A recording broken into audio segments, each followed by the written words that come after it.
We need to be outraged. Frustration over city leaders' silence related to a double shooting in Fells Point. Fox 45 News looks at what investigators have learned and the questions still unanswered. A new deputy mayor in the hot seat over continued city violence. Fox 45 News presses Anthony Barksdale on what he's doing to make the city safer. A Johns Hopkins anesthesiologist and her spouse accused of trying to sell information to Russia. The interaction revealed by federal investigators that led to charges of conspiracy. Live from WBFF in Baltimore, this is Fox 45 News at 4.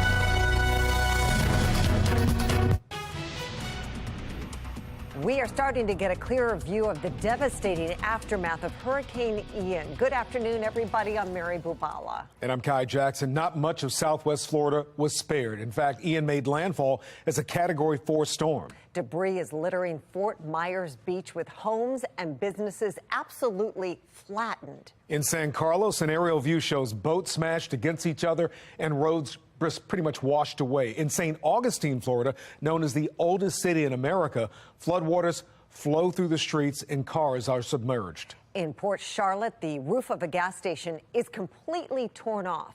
Ian has moved off the east coast of Florida. It's now headed north. Yeah. Meteorologist Amy Aronson is tracking Ian's path. And Amy, again, we talked about this yesterday. Normally, we're used to seeing storms maybe a day or two. This thing has come and gone with amazing devastation. Exactly. And it's not over yet. It's back to tropical storm status for now, but it's re-strengthening as it moves out into the Atlantic. The water's also very warm there, and eventually it's going to become a hurricane yet again. Right now, it's up to max sustained winds of 70 miles an hour, sitting right off the east coast of Florida. Next up will be the Carolinas. That's where this system is headed next. And if we take a look at the updated track from the National Hurricane Center, you'll notice it is traveling northward, becomes a Category 1 hurricane before making another landfall near Charleston, South Carolina. In preparation for that, hurricane warnings are posted. That's all the dark red you see lining the coast there. And then eventually it will weaken as it moves through the southeast, spreading very heavy rain in its path. And that's when it heads our way. We're up against it by the weekend. Here's a quick preview of what to expect for our weekend weather. Looks like rain will arrive a little earlier than expected now by Friday evening. Heaviest rain comes through overnight Friday through early Saturday with 1 to 3 inches expected locally. And winds will also be a problem. Winds will be gusting up to 20, 30 miles an hour. Now coming up in 20 minutes, I've got an updated look at the timeline. I'll take you through that hour by hour and let you know exactly when we will enjoy some dry periods over the weekend. Kai? Amy, thank you. And we're seeing just unbelievable images and video coming out of Florida on social media. Let's take a look at some of them right now and some of these posts coming in right now. Here we have a poor doggy in Florida. Keep your prayers, and we definitely want to do that. Here's another one. My jaw's on the floor watching these live traffic cameras in Northport. This is I-75, and it is just getting hammered and battered by Hurricane Ian. Here's another one. Look at this. Look at the wind here. Here is a time lapse of the storm surge coming in on Sanibel Island. We talked about that. And one last one before I close out here. This is another one. This is another big fear. Look at the lightning strikes here and the tornadoes. Amy's going to talk about that, but the most scariest moment of Hurricane Ian. Really scary there indeed, Mary. And again, put the power of the Weather Authority Storm Center in your hands. Download the free WBFF Weather Authority app for your smartphone. Use our powerful Doppler radar to follow storms right to your street. Go to your app store and search for WBFF to get started. Frustration over a lack of outrage. It has been more than 36 hours since 2 people were shot in the heart of Fells Point, and the city is hearing very little from leaders and police on the investigation. Alexa Ashwell is live in Fells Point with the very latest on this case for us. Alexa? Well, Mary, the big question that remains, what led up to this double shooting, why a man and a woman were shot here down South Broadway Street outside the shops and restaurants, and who police may be looking for, and the majority of city leaders seemingly quiet.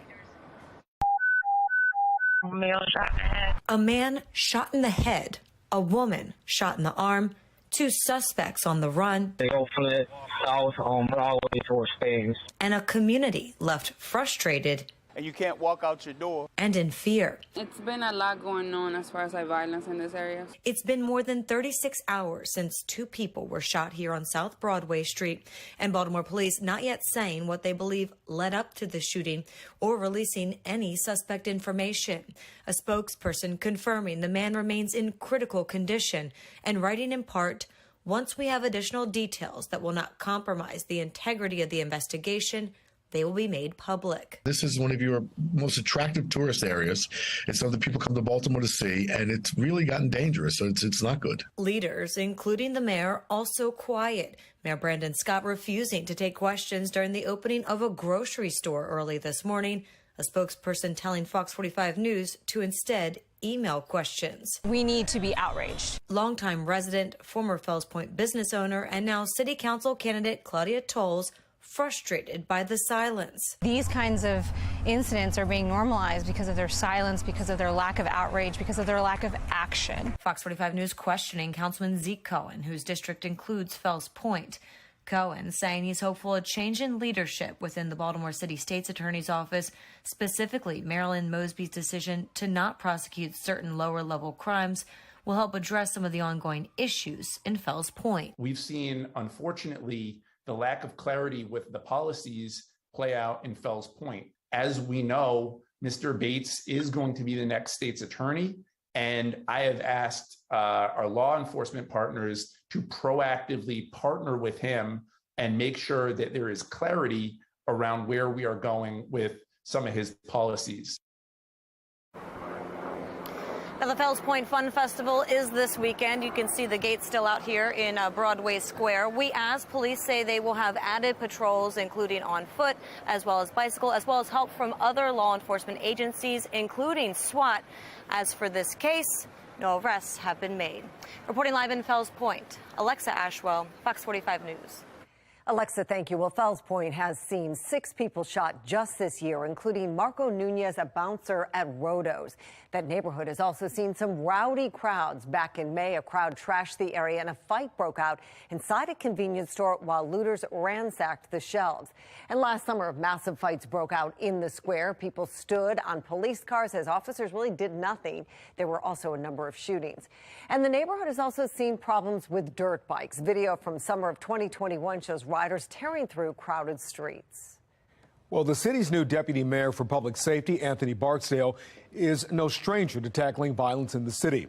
At an event this morning, Fox 45's Mackenzie Frost questioned him about the crime crisis. So, Mackenzie, what did Mr. Barksdale have to say? Well, he says that right now crime is trending in the right direction, but we just heard from my colleague Alexa detail some of the latest instances of violence happening in the city, and we continue to hear some of the concerns from residents in communities all across Baltimore, and I pressed Barksdale about that fact. Today, Baltimore is 1 homicide under last year. We started the month at, I believe, 52 shootings, non-fatal. Today, we're at 38 maybe, so there's a reduction. I base how I view things on the data, and that data says that we're going in the right direction. Is 1 homicide fewer, though, really something to praise?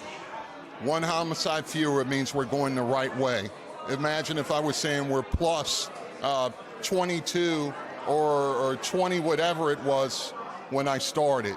We're trending in the right direction. Of course, there's room for progress. So I'm not arguing with you on that point, but -1 is a start. And Mackenzie, the mayor refused to answer questions about crime from Fox 45 News this morning while he was at an event. Did Deputy Mayor Barksdale say anything about transparency inside of City Hall? Yeah, I asked him about that, and he says he knows that the mayor is very busy, but said that he tries to be as transparent as possible when it comes to looking at crime issues. We'll put that link on our website at Fox. One thing I believe in is transparency. I don't know at what period you caught the mayor. The mayor's very busy. He's got a lot on his plate. So if you're talking public safety, I believe in transparency. I believe in internal transparency and external. And that brings us to our question of the day. Do you think Baltimore City political leaders are ignoring the crime problem? So far, 96% of you who voted say yes, We'd like to hear from you. Go to foxbaltimore.com to make your voice heard. We'll check back in on those results throughout the evening. Well, to help Baltimore focus on the root cause of violence, the U.S. Department of Justice announced today 3 organizations in the city will be getting some federal money. $5 million will be split among ROCA, the Black Mental Health Alliance, and the Living Classrooms Foundation. The federal government says the money will be used to expand these organizations' efforts in community violence intervention.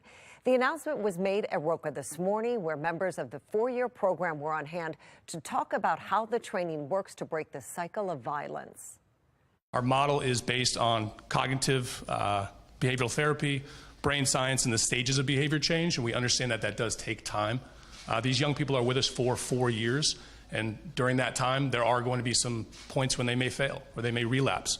But we build that in as an opportunity to teach them that they can do something different. The $5 million coming to Baltimore as part of a $100 million investment from the DOJ nationwide.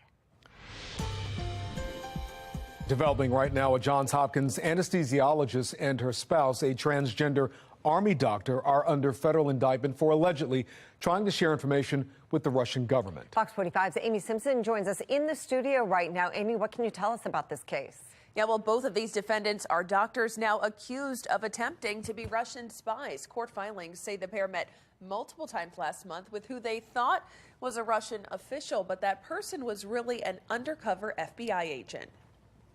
Johns Hopkins anesthesiologist Dr. Anna Gabrielian and her spouse, U.S. Army Major Jamie Lee Henry, are facing federal charges, accused of attempting to pass medical information to the Russian government. According to the indictment dated September 28, Henry is a doctor stationed at Fort Bragg, North Carolina, holding a secret security clearance, and Gabrielian's online profile with Johns Hopkins lists Russian as one of her spoken languages. Court documents say the alleged conspiracy began last month on August 17th when the couple met with an undercover agent at a Baltimore hotel. Henry told the undercover agent they wanted to assist Russia and had looked into even joining the Russian army after the start of the war in Ukraine. The indictment says the couple offered to provide private medical records, meeting again with the undercover agent in Baltimore August 24th. And in a meeting at a Gaithersburg hotel on August 31st, the indictment says the duo did share medical information related to multiple active duty, retired, or spouses of Department of Defense individuals,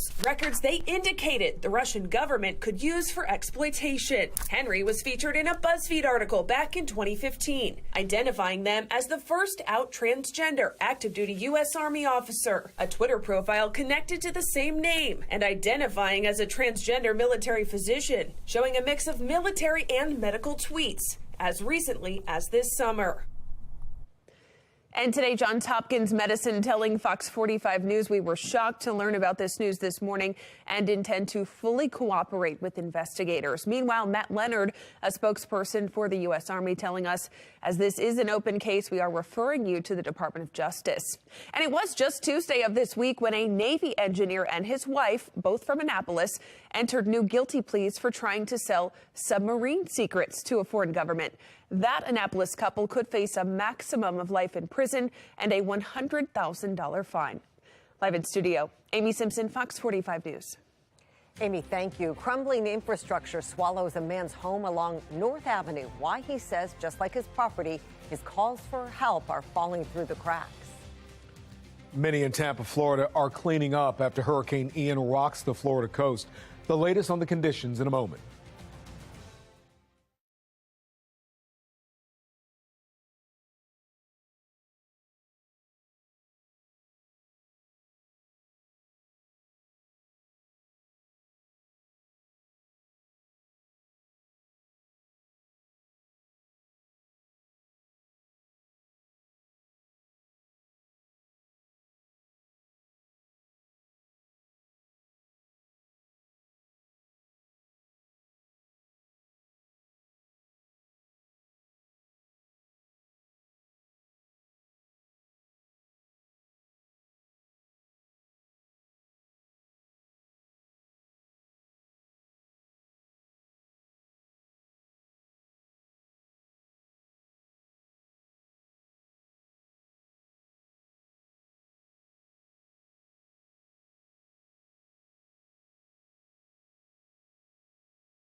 Fox 45 News, winner of 17 2022 Regional Emmy Awards, more than all other Baltimore news stations combined.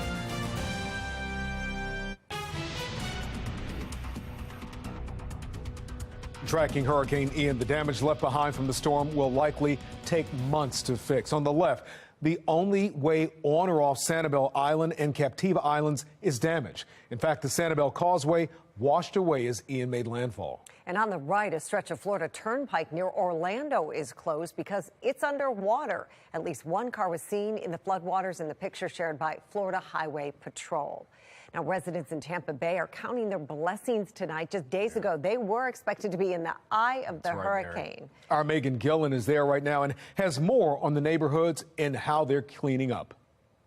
We are here on Davis Island in Tampa Bay, where we are seeing just some minor flooding right here. The torrential rains that we saw overnight finally stopping here as the day moves forward. The wind, still feeling that wind, and as a result, we've got some downed trees and limbs like this. But as we take a look at this minor flooding here, these folks are making their way through. Go ahead. We're seeing these cars and even a golf cart able to get through areas like this. People now getting out and trying to assess the damage, seeing what they're waking up to. We're going to make our way across this little river here and talk with Donald, who is out walking his dogs here today. He lives on Davis Island here.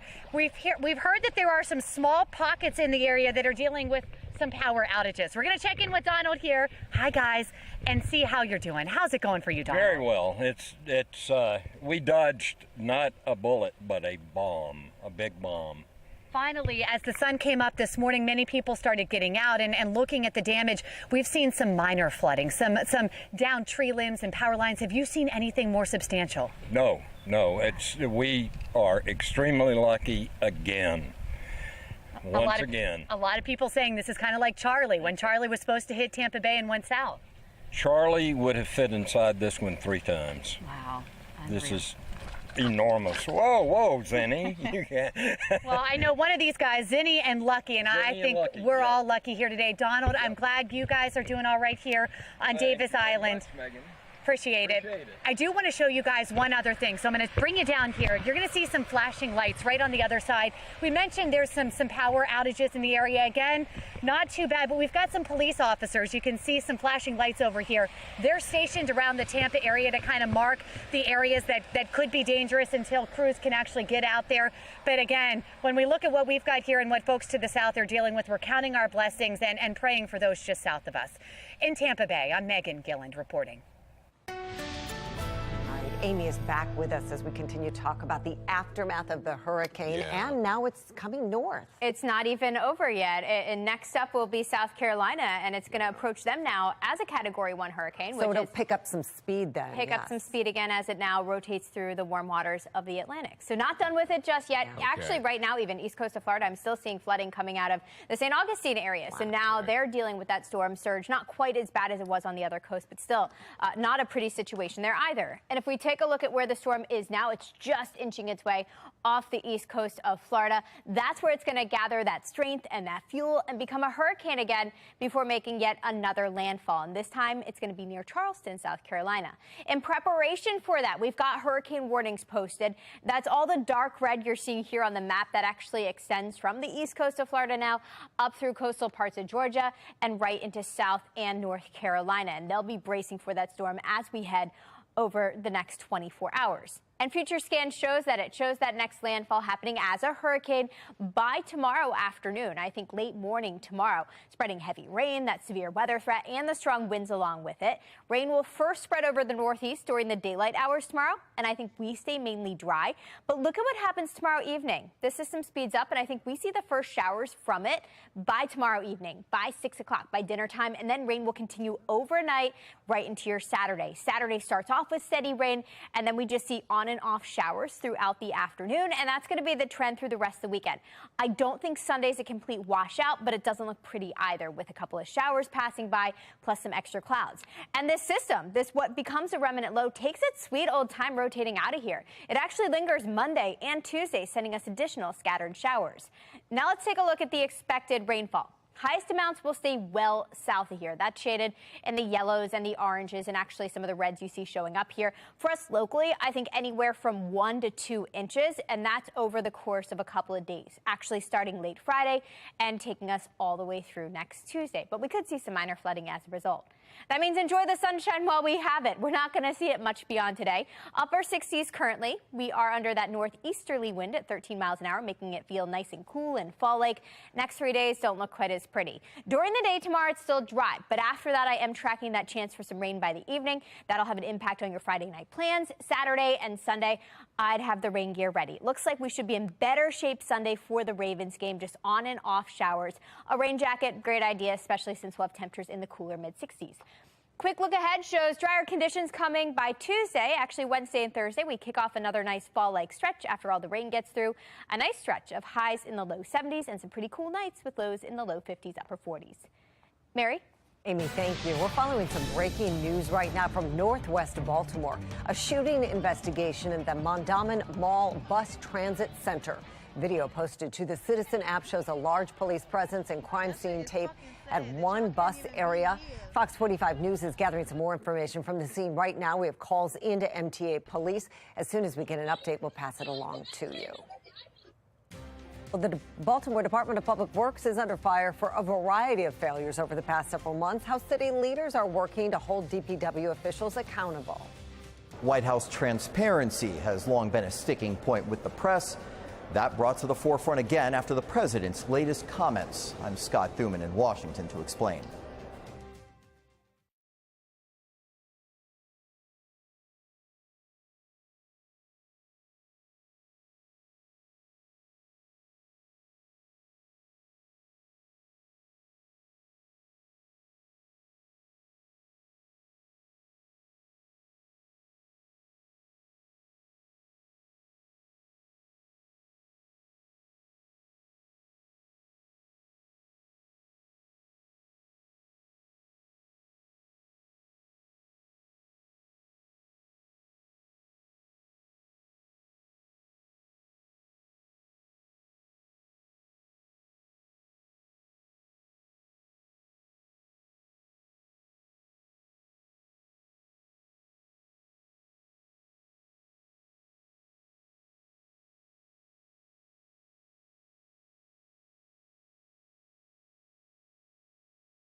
The White House is under fire tonight for how it's responding to President Biden's latest gaffe. Sinclair chief political correspondent Scott Thuman shows us why.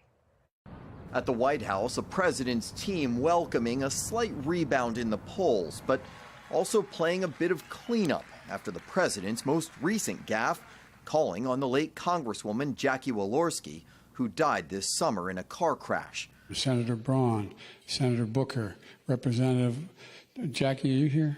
Where's Jackie? I didn't think she was going to be here. The press asking if that mention was part of the president's prepared remarks or an ad lib. She was on top of mind. I mean, that is not an unusual scenario there. But continued to probe about Biden's abilities. These moments of confusion are happening with the recent Go ahead. Excuse me. Americans are watching this and are having concerns. What do you say to that? This is a legitimate question. We need to have some answers. Though some also calling it a transparency issue. Senate Minority Leader Mitch McConnell's spokesperson tweeted, "Just admit he misspoke. Good grief." Transparency part of the press's argument, something the previous White House press secretary promised. His objective and his commitment is to bring transparency and truth back to government, to share the truth even when it's hard to hear. That vow made in light of missteps by Biden's predecessor. I'm the most transparent president probably in the history of this country. But Trump's cryptic, sometimes contradictory handling of elections results to the severity of COVID, even his own tax returns, proved problematic on that front, too. Though that hasn't stopped Trump or Republicans from highlighting any Biden stumbles as a way to raise questions about his age or competency, a tax that will likely only increase if he decides to run again. On Capitol Hill, I'm Scott Thuman. Adnan Syed is a free man, for now at least, after his murder conviction was thrown out. What the victim's lawyer, though, is now saying about the case. But first, a man's property is swallowed by a sinkhole along North Ave. Why he says the city should take responsibility for its crumbling infrastructure.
While City State's Attorney Marilyn Mosby's office waits for results of some DNA testing to decide what's next in the Adnan Syed case, the family of Heyman Lee is taking action. They're filing an appeal. Fox 45's Mackenzie Frost spoke with the Lee family attorney and has the latest in court. Woodlawn High School student Heyman Lee killed in 1999. Adnan Syed convicted of a murder. State's Attorney Marilyn Mosby filing a motion to overturn that conviction, citing evidence she says the defense never had. Syed's conviction overturned last Monday. Syed walking out of the courthouse without shackles, on home detention until Mosby decides what to do next. New video posted to social media showing life outside of prison for Syed. The appeal is very centered on victims' rights. Steve Kelly, the attorney for Heyman Lee's brother, Young Lee, says Judge Melissa Finn violated the victims' rights when she did not provide enough notice for them to show up in court in person. Giving someone a half a day's notice and expecting them to show up and speak without having heard anything about what this is all about, that's not really respecting the victims' rights in any meaningful way. Kelly says the judge gave the Lee family less than one business day of notice to travel from the West Coast to Baltimore, and he says that's not good enough. I think the violations are pretty clear. Kelly says the filing is the first step to get Maryland's Court of Special Appeals to look at whether Judge Finn violated the law. Mosby's office has 30 days to decide whether new charges will be filed against Syed, and that's why Kelly says there should be a pause in this case. We don't want anything else to happen in the case until the appellate court has weighed in on it. That's really where their focus is. Will any justice ever be done for Hay or not?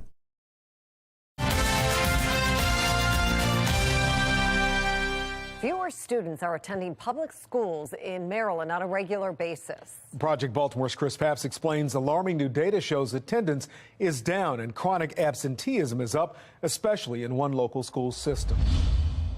Chronic absenteeism is defined by the state as a student who misses more than 10% of school, or 19 days over an entire school year. It's not just a barrier to student learning. It can also be illegal. I mean, our goal is to get the kids in school. That's what our goal is. Our goal isn't necessarily to criminalize anyone, but sometimes to get the kids in school, you got to go to a courtroom. According to state law, a student is considered truant when they miss more than 20% of the school days without a legal reason, or 37 days over an entire school year.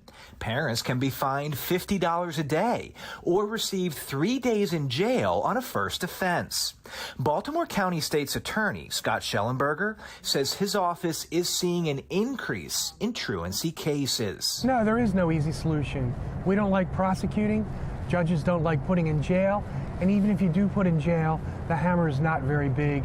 And in fact, it is not much of an incentive at all when it comes to sending the kids to school. Throughout Maryland, students not attending class is a growing problem. In 2019, 19% of students statewide were considered chronically absent. By 2021, it jumped to 22%.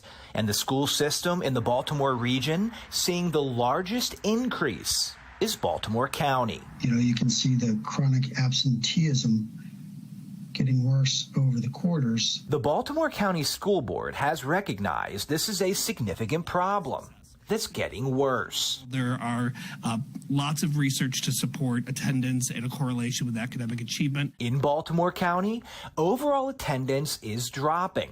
From 2017 to 2020, the attendance rate held steady around 93%. In 2021, it fell to 90%. In the fourth quarter of the last school year, it was down again to 88%. And that is translating into much higher rates of chronic absenteeism, especially among elementary school students. From 2017 to 2020, chronic absenteeism in Baltimore County elementary schools remained relatively unchanged, around 14%. But in 2021, it spiked to 22%. And last school year, chronic absenteeism in elementary schools spiked again to more than 30%. According to the data, over the past 2 years, the number of Baltimore County elementary school students considered chronically absent has more than doubled. So what is BCPS doing about it? Superintendent Dr. Darrell Williams will not interview with us. Instead, his office sent us a short statement about what many consider to be a major problem. BCPS's statement blamed the COVID pandemic, saying it had a significant impact on student absenteeism.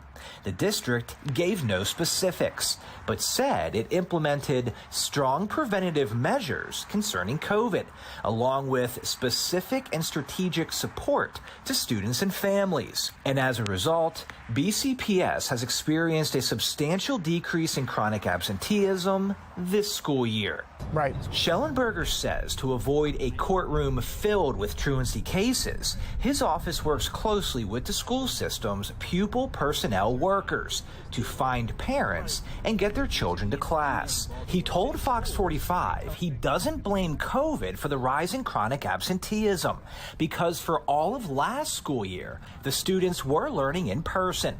He's not sure what is to blame, but he knows the numbers need to come down. It's incredibly important that kids are in school, particularly those elementary school children who are missing so much, because that sets you back literally for the rest of your life. I'm Chris Pabst, and this is Project Baltimore.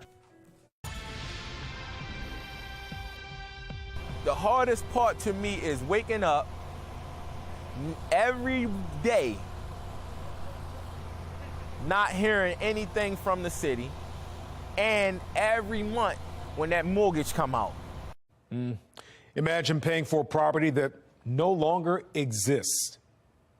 Quentin Bell is among those who lost their homes after a massive sinkhole formed along North Avenue. About 3 months later, construction crews are still repairing that roadway. And as Fox 45's Rebecca Pryor reports, homeowners are still looking for answers. So, Rebecca, who's responsible for this? Well, Kai, I was trying to track that down all day today. It remains unclear. But as you can see on this street, the people that live here, they are not moving back in anytime soon. Both sides of the roadway remain shut down, and I'm told all of this construction will be ongoing at least for the next month. In the meantime, homeowners that I spoke to, they say that their calls to the city, they feel like they're falling through the cracks. Half of the street gone now. When a massive sinkhole struck North Avenue, Quentin Bell says his family lost everything. No, I didn't have any time to go get nothing out of the property. I didn't have nothing. And now, almost 3 months later, now I feel like I'm losing my mind. On July 4th, this sunken sidewalk quickly swallowing Bell's home and 2 others whole. The cause of the collapse?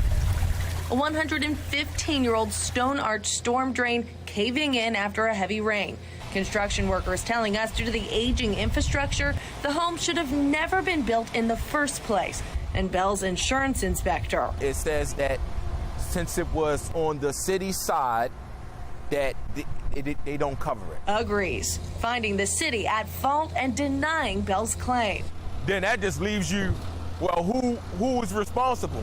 Bell says he tried reaching out to his city councilman, Robert Stokes, but continues to get nothing back but silence. Regardless, he feels the city should be calling him. They ain't even give me a call and say, well, hey, Mr. Bell, are you living somewhere, or do you have somewhere to stay? His wife and 2 children currently staying with family friends. If I didn't have that, I'd be homeless, probably sleeping in my car.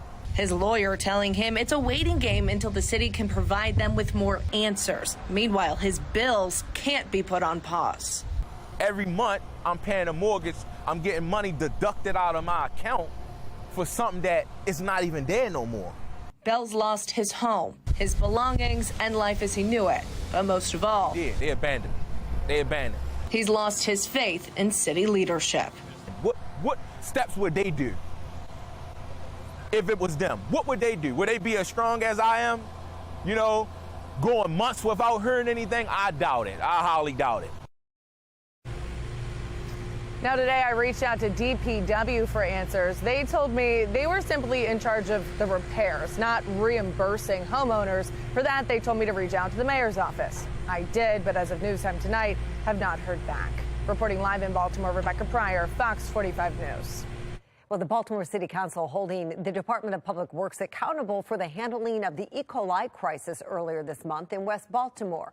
At a meeting today, the council is demanding answers from DPW on why the public wasn't informed sooner about the possible health risk in the water and where that contamination came from.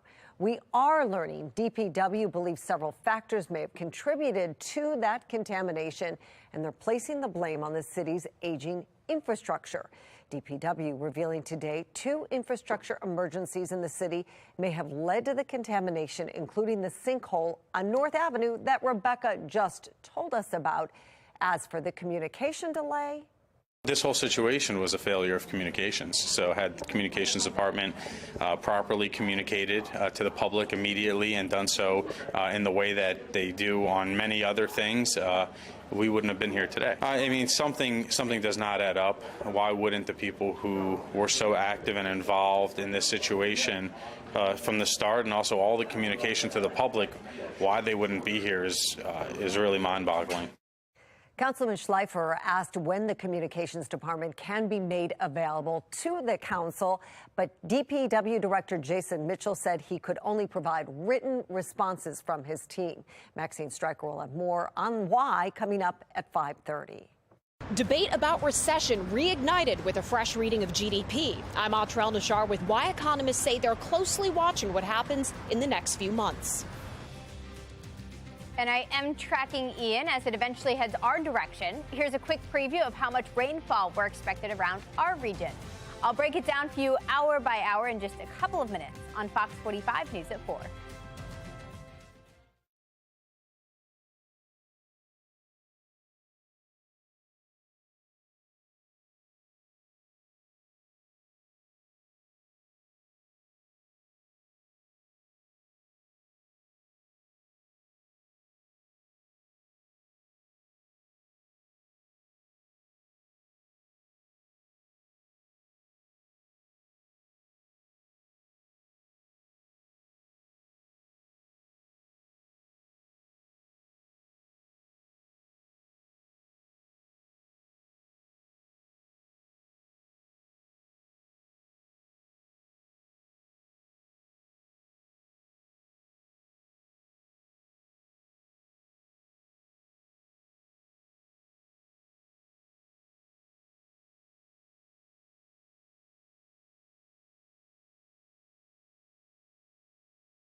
A new reading of U.S. gross domestic product confirms the economy shrank during the second quarter of the year. Now, that data is reigniting debate about whether the United States is in a recession or if one is coming. National correspondent Dr. El Nashar has a look at the numbers behind the debate and how they impact you. A basic principle of economics playing out in real time. The market hates uncertainty. Stocks taking another hit Thursday with the 3 major indices in a bear market. Investors scrambling to find safe investments that will hold up against aggressive moves from the Federal Reserve, slowing the economy to lower inflation. Until that happens, we're going to see, I think, a lot of volatility in the marketplace in all directions. Atlanta Fed President Raphael Bostic and his colleagues at the Federal Reserve have tough calls to make. Do they wait and see how their aggressive interest rate hikes affect prices? Or do they charge ahead with more and risk slowing the economy into a recession? We can't have a healthy economy. We can't have good labor markets over time unless we get back to price stability. A third reading of second quarter GDP out Thursday confirms 2 consecutive quarters of decline, which is one definition of recession. Banks continue to adjust their assessments. Wells Fargo's latest is there's not a recession now, though it expects one early next year. But the Business Cycle Dating Committee at the National Bureau of Economic Research, widely considered the referee of recessions, looks at more than just GDP when making the call, factoring in things like the job market, which continues to prove resilience. Weekly jobless claims hitting a 5-month low, but the shortage of workers is fueling inflation. Wages are rising, but pay isn't keeping up with high prices, a fact that's central to Republican platforms less than 6 weeks till the midterm elections. Our citizens' buying power after inflation is lower today than it was the moment President Biden put his hand on the Bible. President Biden hitting back during a fundraiser Wednesday, saying if Republicans win in November, the first thing they'll do is repeal the Inflation Reduction Act, increase drug prices, and just go down the list. It's a fight to stabilize the economy and convince voters they're the party that can get it done. In Washington, I'm Atrel Nashar reporting. As Tropical Storm Ian moves off the coast of Florida, much help is needed to those affected areas. In fact, they need to clean up and restore and give people nourishment. This is what it looks like in Fort Myers today. The American Red Cross is among the groups volunteering to help. Group leaders say the best way to make a difference is through a financial donation because clothes and other supplies actually cost money to distribute, let alone store. It's cost prohibitive for us to be able to do that. We have to go through, you'd have to sort through the clothes, you have to clean the clothes, you have to get them there. And that takes away from what our primary mission is, which is to alleviate human suffering as quickly as we can. Well, Red Cross leaders say about 2,000 workers are headed to Florida to help with cleanup efforts. To make a donation, you can go to redcross.org. And we are tracking the aftermath of what Ian left behind, and that includes power outages. They're still ongoing. I broke it down by percentages and by counties, so you can see where the highest percentages are. We've got one county here highlighted in bright purple, close to 100% still dealing with power outages right now. Looks like the southwestern part of the state, of course, took the brunt of the storm. And then as that storm traveled across central parts of the state, still dealing with some power outages in that region too. And we are still tracking that system as it moves out of Florida finally. But next up will be the Carolinas. It's currently a tropical storm, but now that it's moving back out into the warm waters of the Atlantic, we are expecting it to re-strengthen some and actually become a Category 1 hurricane again before making another landfall. And this time, that's expected in South Carolina near Charleston. Now, closer to home, we're just enjoying sunshine. Eventually, we'll see some impacts from what's left of Ian by the time it heads our way, but we'll soak up a little more sun before we start to see some of the impacts arriving here now, actually as early as tomorrow. While we wait, it's nice and cool out there. Feels crisp as we wrap up this Thursday. We're enjoying the mid and upper 60s to near 70 right now in all spots on this board. Nothing happening for the rest of tonight. FutureScan confirms that. I think we will see some clouds arrive here as early as tomorrow morning. Most of the daylight hours tomorrow still dry. It's not until 4, 5 o'clock that we see these showers creep in from the south. They'll start in the south and then they'll push northward, overtaking the region right around dinner time tomorrow night. If you plan to be outside tomorrow night for dinner, maybe make some indoor arrangements instead. We've got these showers arriving by 6, 7 o'clock in the Baltimore area. And then we actually get the steadiest rain overnight Friday through early Saturday morning. Saturday morning, you wake up, maybe you've got soccer or something with the kids. It's going to be a washout. I have a feeling activities will be canceled Saturday morning. Doesn't look pretty out there with moderate to steady rain at times. Now, things will lighten up a little bit as we get into late Saturday morning, early afternoon, but we're still dealing with on and off showers, lots of clouds and cooler temperatures. Plus, it's going to be breezy throughout the day. And this setup will actually continue through Sunday. Sunday, we're not tracking heavy rain, but as you can see, we're not completely dry either with some on and off showers lingering through much of the day. Now let's talk about how much rain we're expected over the next couple of days. I'm going to pull this all the way out through Monday night. So this doesn't even include Tuesday, but it already shows close to an inch and a half in some locations. I think the highest amounts will stay well south of here, about an inch or two in most locations across central Maryland. For tomorrow, I would squeeze in any outdoor activities. It's going to be the driest day out of the next 3. We are looking at more clouds than sun. Temperatures will also be cooler, and it's going to get a little breezy. We'll spend the day in the low to mid 60s. If you're planning ahead for your weekend and you want to head to the pumpkin patch, I'd say Friday's your best bet for that. Saturday, a washout. Have something indoor planned. By Sunday, little better with some on and off showers, but still not a completely dry day. Now, coming up in a couple of minutes, we'll take a look ahead, and I'll let you know exactly when the rain clears out of here in our full 7-day forecast. Kai? Amy, thank you. Coming up at 5 o'clock on Fox 45, city leaders say Baltimore's crime crisis is improving. We press city officials on whether the numbers show a safer city. There may soon be new boosters for younger children. I'm Liz Bonus. What every parent should know when making the decision to get that shot for kids or not, we explain just ahead.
Within weeks, the new boosters targeting the Omicron variant may be available for children as young as 5.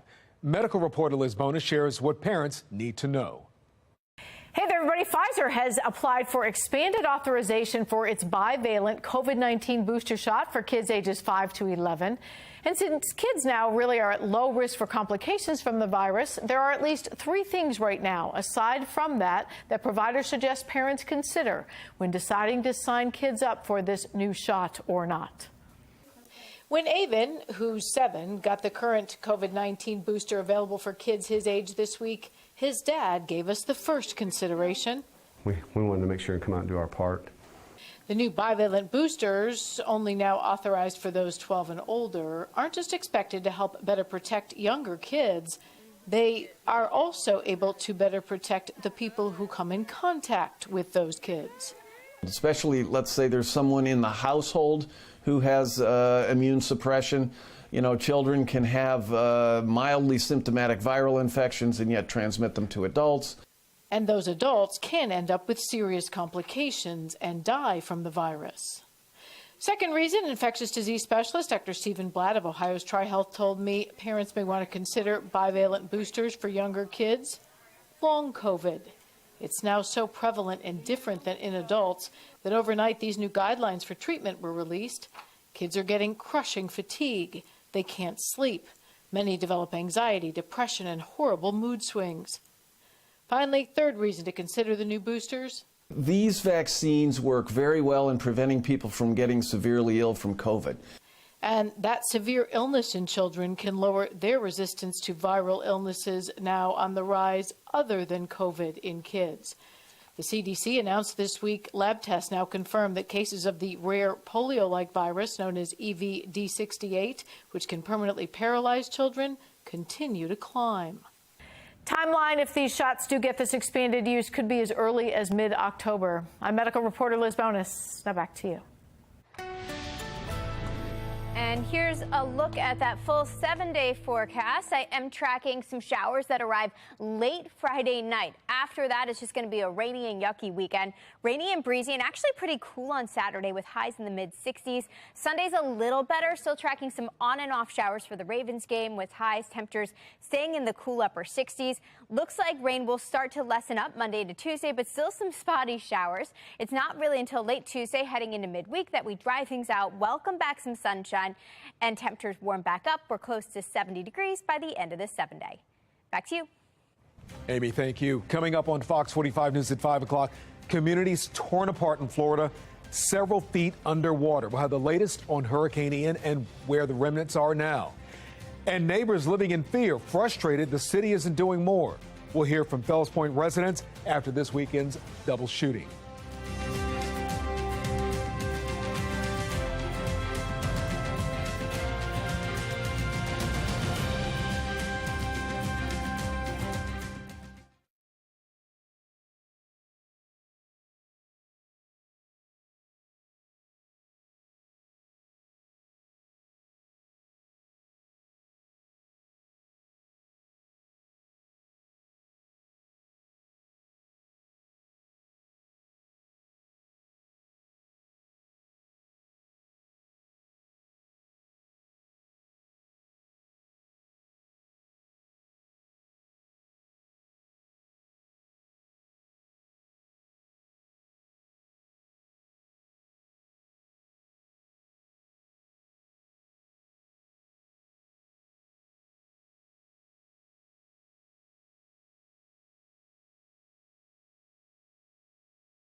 Good evening. I'm Kai Jackson. And I'm Mary Bubala. Tonight at 5, it could be one of the deadliest storms in Florida's history, and it's not over yet. We continue tracking Ian. Baltimore's crime problems don't appear to be getting any better, and we press city leaders on the recent violence in Fells Point and across the city. Parents voicing concern with issues their children are facing in Baltimore County schools, what families want to see improved. Live from WBFF in Baltimore, this is Fox 45 News at 5. We're going to start with the breaking news we reported last hour from Northwest Baltimore, where a shooting investigation underway at the Mondawmin Mall Bus Transit Center. MTA police are investigating the situation, and early reports indicate one person has been shot. There is a large police presence on the scene with crime scene tape surrounding a bus. Fox 45 News gathering more information. As soon as we get it, we'll update it and pass it along to you. Developing right now, a Johns Hopkins anesthesiologist and her spouse, a transgender Army doctor, are under federal indictment for allegedly trying to share information with the Russian government. Fox 45's Amy Simpson joins us now live in the studio. Amy, tell us more about this case that everybody seems to be talking about. Yeah, well, we're learning that both of these defendants are doctors now accused of attempting to be Russian spies. And court filings say the pair met multiple times last month with who they thought was a Russian official, but that person was really an undercover FBI agent. Johns Hopkins anesthesiologist Dr. Anna Gabrielian and her spouse, U.S. Army Major Jamie Lee Henry, are facing federal charges, accused of attempting to pass medical information to the Russian government. According to the indictment dated September 28th, Henry is a doctor stationed at Fort Bragg, North Carolina, holding a secret security clearance, and Gabrielian's online profile with Johns Hopkins lists Russian as one of her spoken languages. Court documents say the alleged conspiracy began last month on August 17th when the couple met with an undercover agent at a Baltimore hotel. Henry told the undercover agent they wanted to assist Russia and had looked into even joining the Russian army after the start of the war in Ukraine. The indictment says the couple offered to provide private medical records, meeting again with the undercover agent in Baltimore August 24th. And in a meeting at a Gaithersburg hotel on August 31st, the indictment says the duo did share medical information related to multiple active duty, retired, or spouses of Department of Defense individuals, records they indicated the Russian government could use for exploitation. Henry was featured in a BuzzFeed article back in 2015, identifying them as the first out transgender active duty U.S. Army officer, a Twitter profile connected to the same name, and identifying as a transgender military physician, showing a mix of military and medical tweets as recently as this summer. And it was just Tuesday of this week when a Navy engineer and his wife from Annapolis entered new guilty pleas for trying to sell submarine secrets to a foreign government. This Annapolis couple could face a maximum of life in prison and a $100,000 fine. In studio, Amy Simpson, Fox 45 News. We are tracking Ian tonight, now a tropical storm. And while the worst of the storm has passed through Florida, it is still threatening to cause severe damage as it moves north. This is a look at some of the damage Ian left in its path after it made landfall as a Category 4 hurricane. On the left, Naples, Florida. Cars and homes destroyed by the flooding. Residents trying to salvage what they can. And on the right, a roadway on Sanibel Island. Look at that. It looks like it is part of the beach there, totally torn up by the storm. And while it's unclear how many casualties there are, President Biden says it could be one of the deadliest hurricanes in the state's history. According to poweroutage.us, over 2.6 million people in Florida are without power tonight. The U.S. Coast Guard is actively searching for people who are in immediate danger due to that flooding. Continuing our coverage on Ian, Amy Simpson is here with the latest on the storm's path and how it could impact us. But first, we are taking a look at videos and images from people on the ground where the storm is passing with Kai. Mary, it's just catastrophic what we're seeing in Florida right now. We're seeing unbelievable images coming out of the state on social media. Let's take a look at some of them right now. Look at this here. Poor doggy, keep Florida in your prayers. Look how deep the water is. These cars are submerged. This is from our own Megan Gillen, who's in the Tampa area. A neighbor just shared this video with us, showing the moment a giant tree, look at that tree, came crashing down on a truck in Tampa. What a mess there. Here, another unbelievable sight. My jaw's on the floor watching these live traffic cams in Northport. Unbelievable. And one more here. This one was just unbelievable. This is a shot of how many utility crews are on standby right now. 42,000 linemen on standby ready to go. But here's the problem with that. People don't have homes and businesses are flattened. So they're not going to be able to install electricity lines until some structures are back in place. This will be for just main centers that have lost power. Meantime, you can put the power of the Weather Authority Storm Center in your hands. Download the free WBFF Weather Authority app for your smartphone. Use our powerful Doppler radar to follow storms to your street. Go to our app store and visit WBFF to get started.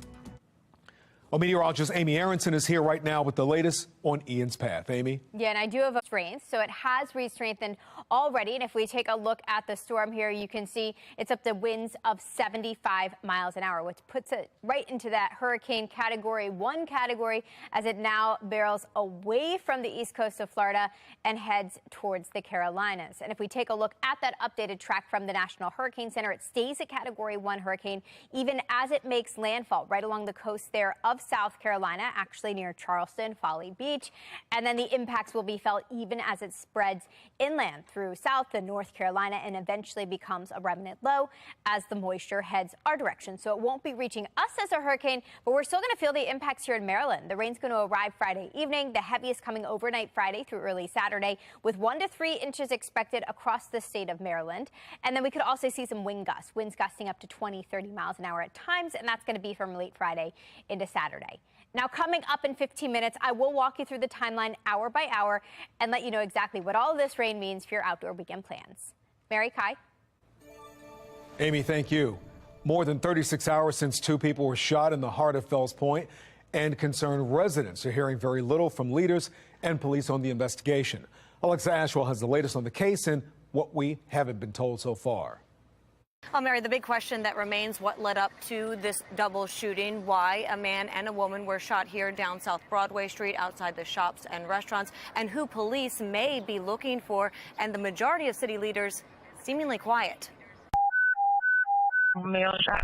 A man shot in the head, a woman shot in the arm, 2 suspects on the run, they go fled south on Broadway towards Spain, and a community left frustrated and you can't walk out your door. And in fear. It's been a lot going on as far as violence in this area. It's been more than 36 hours since 2 people were shot here on South Broadway Street, and Baltimore police not yet saying what they believe led up to the shooting or releasing any suspect information.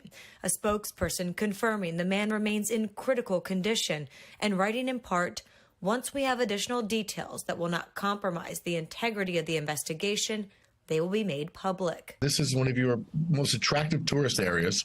It's something people come to Baltimore to see, and it's really gotten dangerous, so it's not good. Leaders, including the mayor, also quiet. Mayor Brandon Scott refusing to take questions during the opening of a grocery store early this morning. A spokesperson telling Fox 45 News to instead email questions. We need to be outraged. Longtime resident, former Fells Point business owner, and now city council candidate Claudia Tolles frustrated by the silence. These kinds of incidents are being normalized because of their silence, because of their lack of outrage, because of their lack of action. Fox 45 News questioning Councilman Zeke Cohen, whose district includes Fells Point. Cohen saying he's hopeful a change in leadership within the Baltimore City State's Attorney's Office, specifically Marilyn Mosby's decision to not prosecute certain lower-level crimes, will help address some of the ongoing issues in Fells Point. We've seen, unfortunately, the lack of clarity with the policies play out in Fells Point. As we know, Mr. Bates is going to be the next state's attorney, and I have asked our law enforcement partners to proactively partner with him and make sure that there is clarity around where we are going with some of his policies. As for this case, no arrests have been made. Reporting live in Fells Point, Alexa Ashwell, Fox 45 News. And this just into the Fox 45 newsroom. We have canceled due to rain expected from Tropical Storm Ian.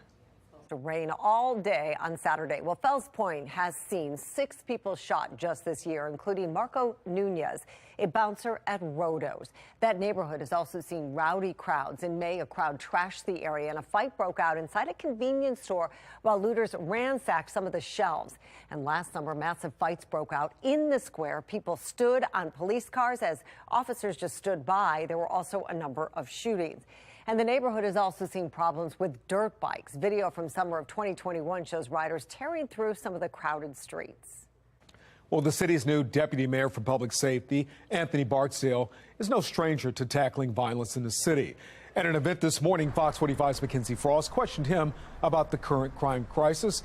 Mackenzie joins us live. So, Mackenzie, what did the deputy mayor have to say? Well, Kai, Anthony Barksdale says that crime right now is going in the right direction, but we know that some people in various parts of Baltimore would argue otherwise. We just heard Alexa detail some of the latest instances of violence happening across Baltimore. Non-fatal shootings continue to outpace where we were this time last year, and Baltimore still is on pace to surpass 300 homicides for the 8th straight year. So given all of this, I pressed the deputy mayor about what's really being done. Today, Baltimore is 1 homicide under last year. We started the month at, I believe, 52 shootings, non-fatal. Today, we're at 38, maybe, so there's a reduction. I base how I view things on the data, and that data says that we're going in the right direction. Is 1 homicide fewer, though, really something to praise?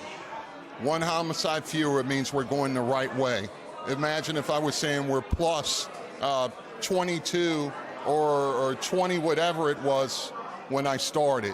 We're trending in the right direction. Of course, there's room for progress. So I'm not arguing with you on that point. But -1 is a start. Well, Mackenzie, the deputy mayor, Mayor Brandon Scott, refused to answer questions today about crime from our Fox 45 news crew this morning while he was at an event. Yeah. Did Deputy Mayor Barksdale say anything about transparency? Yeah, I asked him about that because this continues to be a concern as we continue to ask more questions about what's happening in Baltimore City, right? And the deputy mayor says that he can't speak for others. He did say that Mayor Brandon Scott has a busy schedule, but Barksdale says that he remains committed to transparency and letting people know what's happening. One thing I believe in is transparency. I don't know at what period you caught the mayor. The mayor's very busy. He's got a lot on his plate. So if you're talking public safety, I believe in transparency. I believe in internal transparency and external. Now, the mayor was asked about some of this morning at a 9 o'clock event. He did not have anything else on his public schedule. The mayor's office did tell us that we could send questions to them via email, and we have done that, and we do get responses sometimes, but that process of asking questions via email doesn't guarantee that we'll get specific answers to the questions that we continue to have surrounding crime and violence that's happening in Baltimore. Live in North Baltimore, Mackenzie Frost, Fox 45 News. Mackenzie, thank you. That brings us to our question of the day. Do you think Baltimore City political leaders are ignoring the crime problem? So far, 100% of you who voted say yes. We'd like to hear from you. Go to foxbaltimore.com to make your voice heard. Well, to help Baltimore focus on the root cause of violence, the U.S. Department of Justice announced today 3 organizations in the city will be getting federal money. $5 million will be split among ROCA, the Black Mental Health Alliance, and the Living Classrooms Foundation. The federal government says the money will be used to expand these organizations' efforts in community violence intervention. The announcement was made at ROCA this morning, where members of the 4-year program were on hand to talk about how the training program works to break the cycle of violence. Our model is based on cognitive behavioral therapy, brain science, and the stages of behavior change, and we understand that that does take time. These young people are with us for 4 years. And during that time, there are going to be some points when they may fail or they may relapse. But we build that in as an opportunity to teach them that they can do something different. Well, the $5 million coming to Baltimore is part of a $100 million investment from the DOJ nationwide. A giant hole where a home used to be, pressing city leaders on what caused the massive sinkhole and why homes were allowed to be built there in the first place. The president warns against price gouging, why he believes gas companies may take advantage of Hurricane Ian and raise prices. In an hour, concerned parents will make their voices heard, looking ahead to a meeting tonight on issues facing students in Baltimore County schools.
Happening tonight, a town hall in Baltimore County where parents and students are set to address their concerns regarding the school system this year. Fox 45's Riel Creighton is live right now with details on what's going to happen. Riel? Hey, Kai, we're still about an hour out from this town hall that's set to begin at the American Legion here. It's hosted by the Baltimore County Parent and Student Coalition, and the topic is set to be exclusively on the issues that they believe are plaguing Baltimore County public schools, everything from transportation to school lunches, and one that we have heard a whole lot about, and that is the violence. Widely shared videos like these filled social media platforms for most of the last school year, showing all-out brawls in both Baltimore County high schools and even several middle schools. And we heard from many angry, outraged, even fearful parents who were demanding that the district do something to contain what they see as rising violence in the schools. Well, the district did implement new policies regarding discipline and support mitigation services for students this year, but Darren Badillo, a former candidate for Baltimore County executive who has been in some ways leading the calls for more action from the district, told us last night that he has not seen enough being done. It seems like we're doing the bare minimum for our children as far as educating them, keeping them safe, and feeding them. That's a problem. Well, Badillo is in part helping to coordinate this town hall tonight. He told us last night that they invited every member of the Baltimore County School Board and the superintendent to this meeting. We'll see if that happens. Meantime, that meeting gets underway here tonight at 6:15. We're live in Dundalk. Riel Creighton, Fox 45 News. 5 5:18 on this Thursday afternoon, and we are keeping a watchful eye on Ian as that continues to move out through the Atlantic. It's moving through some warm waters, and that's actually bringing it back up in strength. No longer a tropical storm. It's actually back to a Category 1 hurricane now. And if you look at the loop at the end of the loop, that should change over that icon. Little delayed here on our weather map, but it is back to hurricane strength as it now curves back towards the Carolinas, and that's where we are expecting the next set of impacts and the next landfall. In preparation for that, hurricane warnings are posted from coastal parts of Georgia, South Carolina, up into North Carolina due to the potential for strong winds there, along with some very heavy rain. We are currently tracking wind gusts up to, or sustained winds up to 75 miles an hour now with this system, bringing it just into that hurricane category. Future scan shows this happening, shows it making landfall as a hurricane by tomorrow afternoon. So heavy rain, major impacts expected there. And then this rain will spread northward. And look at what happens for us. If you keep an eye on Baltimore at the top of the screen, you'll notice the first showers arrive shortly after 6 o'clock. And then they continue overnight Friday into Saturday morning, and actually linger much of the day Saturday and Sunday. It's not really until early next week that this remnant low at that point rotates out of here. That means even a few showers possible next Monday and Tuesday. And if we take a look at our rainfall totals for all of these days combined, you'll notice the highest amounts stay well south of here. Looks like in the Baltimore area, we're calling for a general 1 to 2 inches, and that's going to be spread out over a couple of days, starting late Friday and taking us all the way through Tuesday. That means enjoy the little sliver of sunshine we have today leading up to sunset this evening. Temperatures hanging out in the very fall-like upper 60s right now with that north-northeasterly breeze at 8 miles an hour. As we look ahead at the next 3 days, it doesn't look pretty. We do have some dry time tomorrow before the rain gets here Friday evening for anything you want to knock out outside. Saturday's going to be tough for outdoor plans with steady rain most of the day. Sunday a little better because showers will become more scattered, more on and off, but it's going to stay cool with temperatures hanging out in the upper 60s. That means I don't think it's going to be a washout at M&T Bank Stadium. Not going to be the prettiest day for a little bit of football. I would just bring a rain jacket with you because it's also going to be cooler with temperatures hanging out in the mid-60s. It's not until Tuesday that we say goodbye to the rain. You'll notice multiple rain chances courtesy of what's left of Ian for us. Heaviest comes through late Friday to Saturday. After that, things will gradually taper. And it's not really until next Wednesday and Thursday that we welcome back some sun and some warmer temperatures with highs getting close to 70 again. Mary? Thank you.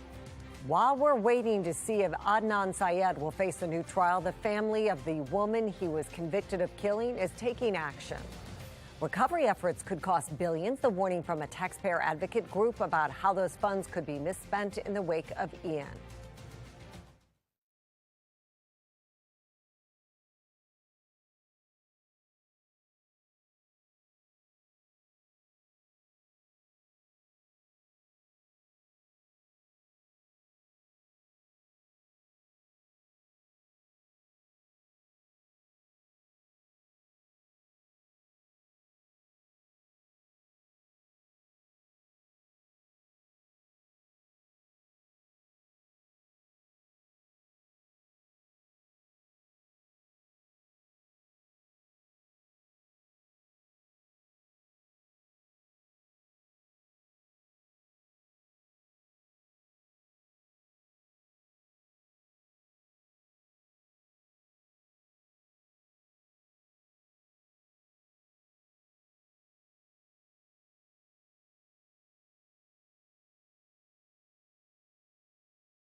Are fears of a hurricane-related spike at the pump warranted? While several oil and gas platforms in the Gulf of Mexico were evacuated, production will likely be up and running soon. National correspondent Christine Frizzau takes a closer look. Like a wrecking ball, Hurricane Ian crashed ashore, smashing lives and livelihoods. Even before water levels have receded, fears are rising about what this natural disaster means for the country as a whole. In Los Angeles County, the average price of gas jumping 16 cents a gallon overnight. The new average is $6.26 a gallon. It's gone up almost 70 cents in just 1 week. For the second day in a row, President Biden issuing this warning to oil and gas executives. Do not use this storm as an excuse to raise gasoline prices or gouge the American public. But how much of a role do they actually play in the price we pay at the pump? Most of these individual gas stations are owned by mom and pop operations. They're not owned by the big oil companies.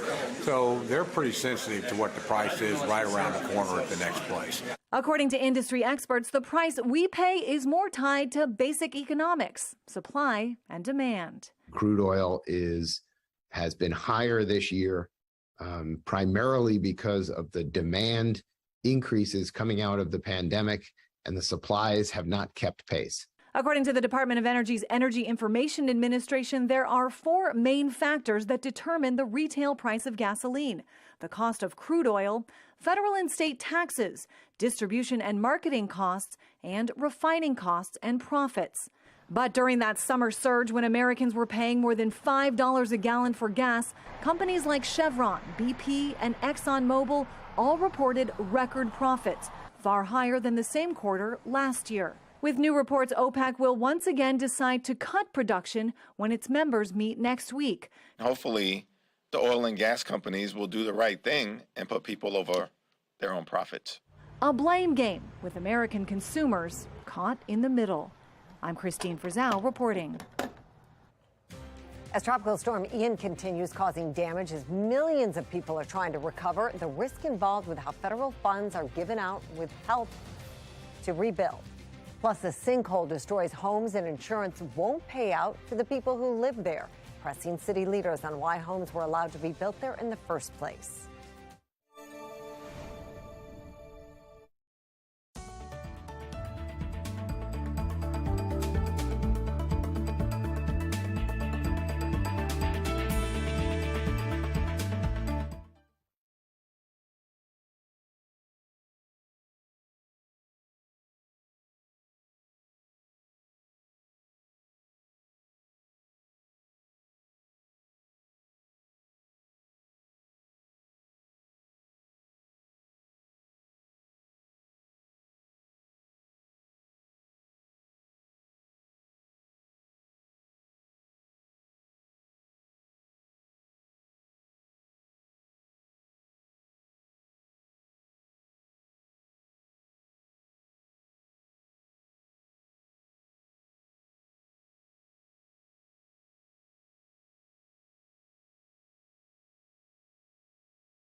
Well, the Baltimore City Council holds a second hearing today, holding the Department of Public Works accountable for the handling of the E. coli crisis in West Baltimore.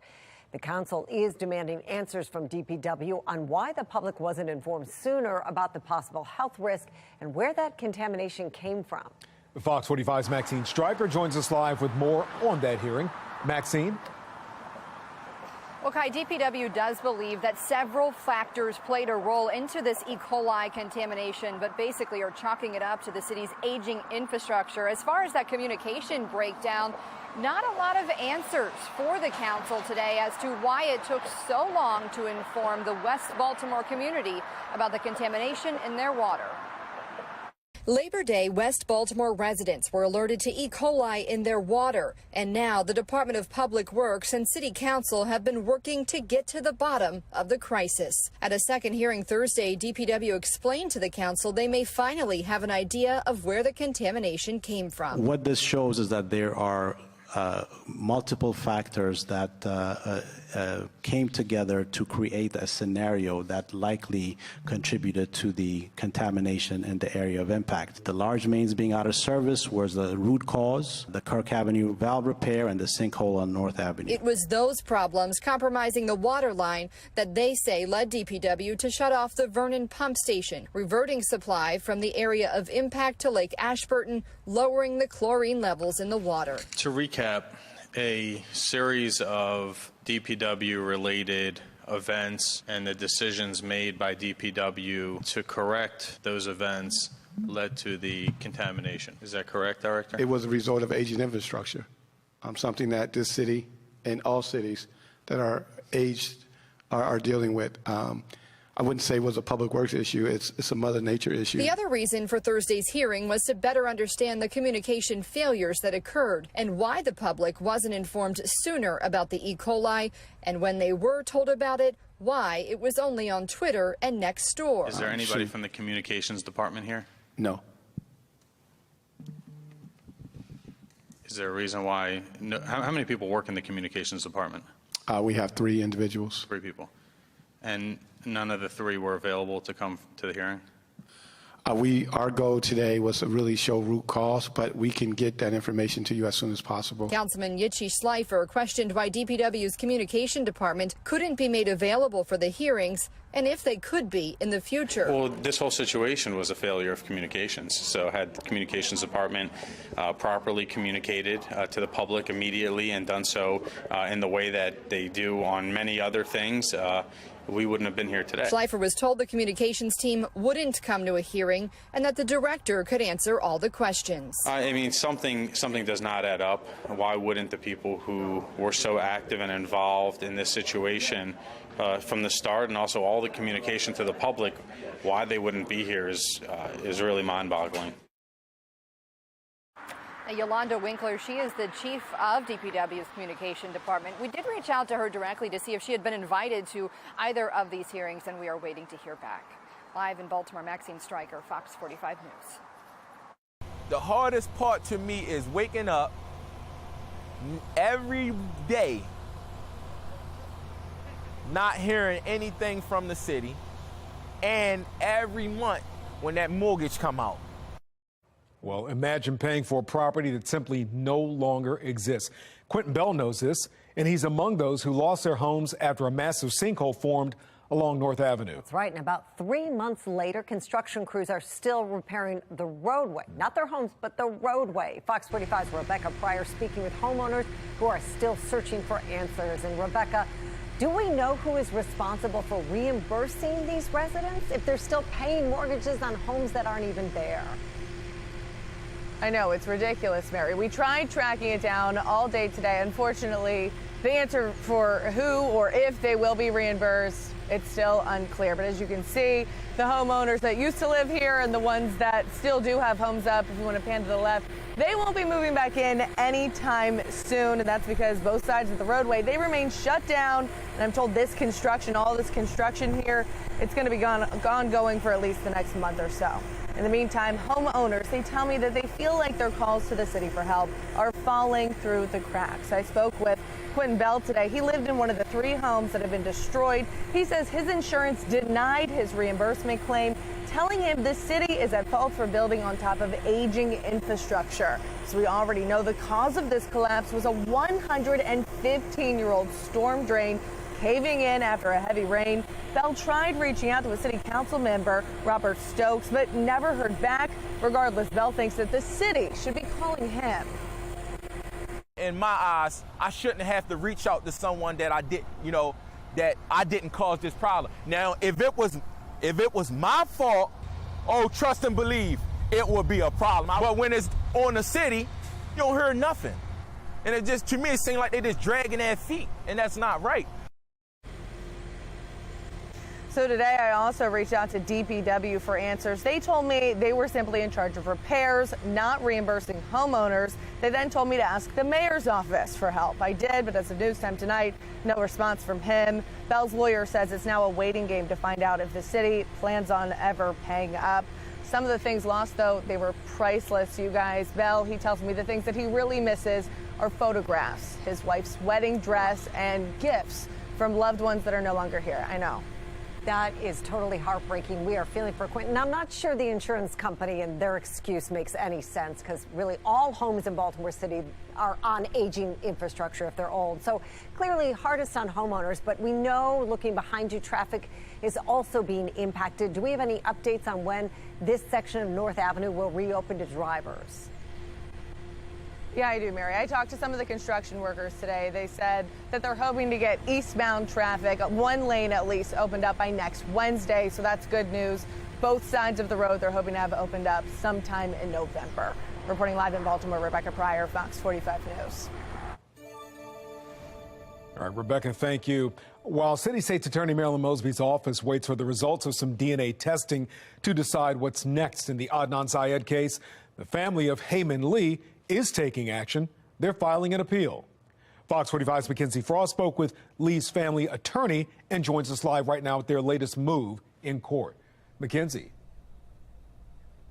Yeah, Kai, the attorney, Stephen Kelly, says that they believe it's their understanding that the judge involved in this case violated perhaps victims' rights when they did not give enough time for the family to come from the West Coast to Baltimore to participate in this hearing in person. Not only is Kelly saying that they plan to appeal this, but now they're asking a court to make sure that this case doesn't move forward until this appeal process itself plays out. Woodlawn High School student Heyman Lee killed in 1999. Adnan Syed convicted of a murder. State's Attorney Marilyn Mosby filing a motion to overturn that conviction, citing evidence she says the defense never had. Syed's conviction overturned last Monday. Syed walking out of the courthouse without shackles, on home detention until Mosby decides what to do next. New video posted to social media showing life outside of prison for Syed. The appeal is very centered on victims' rights. Steve Kelly, the attorney for Heyman Lee's brother, Young Lee, says Judge Melissa Finn violated the victims' rights when she did not provide enough notice for them to show up in court in person. Giving someone a half a day's notice and expecting them to show up and speak without having heard anything about what this is all about, that's not really respecting the victims' rights in any meaningful way. Kelly says the judge gave the Lee family less than one business day of notice to travel from the West Coast to Baltimore, and he says that's not good enough. I think the violations are pretty clear. Kelly says the filing is the first step to get Maryland's Court of Special Appeals to look at whether Judge Finn violated the law. Mosby's office has 30 days to decide whether new charges will be filed against Syed, and that's why Kelly says there should be a pause in this case. We don't want anything else to happen in the case until the appellate court has weighed in on it. That's really where their focus is. Will any justice ever be done for Hay or not? Now, in the meantime, Mosby's office has maintained that the Lee family was kept in the loop about this and as the case played out. But right now, no court dates have been set. Live in Baltimore, Mackenzie Frost, Fox 45 News. As we continue to track Ian, the storm is back to hurricane strength, moving towards the Carolinas. On the left, a live look at Ian's current path, and on the right, just a glimpse into some of the damage the storm has caused, and it is catastrophic. That's the beach and boardwalk in Fort Myers, Florida. It was directly in the storm's path. And while most of the storm has passed over Florida, the situation is far from over, as communities north of its original path are bracing for flooding and high wind. Paige Hubbard is in Daytona Beach with the latest. It's a totally different scenario from what we were seeing in Gainesville yesterday. My photographer is going to pan around to show you some of the conditions we're looking at. You can see how those palm trees are being whipped back and forth. That's a testament to how strong those sustained winds are out here. Now, on our way up to Volusia County, we had to take some detours because the roadway was covered in debris and there was minor flooding. Once we got to this area, we did see some buildings having damage, and there are thousands without power right now, including us. The hotel that we're staying at is waiting for electricity to be restored, and there is also minor flooding inside. Now, although the heart of this storm has passed, the concern is the rain is going to continue to dump down on this area as it makes its way through. Officials are urging folks to stay at home. Take it from me, if you don't have to be out here, don't. You know, it is very dangerous. We're going to stay here safely, of course, to gather information to keep you updated. That's all for now. Paige Hubbard reporting in Volusia County. Back to you. As Ian moves northward toward Georgia, Florida is left cleaning up the massive damage in its wake, as you saw in that news report. Patrice Sanders talks with a taxpayer watchdog about why the federal government will have to be careful with how it spends money on recovery. As Hurricane Ian continues to move across Florida, the next step will be recovery and rebuilding. Of course, that will come at a major cost. We've learned that lesson from storms in the past. David Williams with the Taxpayers Protection Alliance looks at what is to come. This storm is probably going to be about a $70 billion storm. That's the amount of damage that's going to happen. And FEMA is probably going to kick in $7 to $10 billion. And you mentioned, what lessons have we learned from previous storms? The first is we have to make sure the money gets to the right people. We saw it with Katrina. We saw it with other storms, is that unfortunately people take advantage of these storms and the generosity of all levels of government. And they try to, get money that's not owed to them. And you have grifters, you have scammers that are getting this money. And the federal government and all levels of government need to make sure oversight is done, that every single penny gets to the people that need it. He says the government is in a tight spot because they want to get the money to the areas quickly, and sometimes that does mean little oversight as it's going out the door. But he says that they have to address the immediate needs of people. It's just a matter of finding an effective way to do it. Patrice Sanders, Fox 45 News.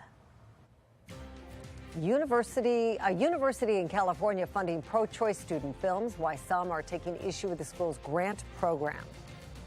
A bill changing the electoral voting system is likely to pass, how it aims to protect the transition of power in the future.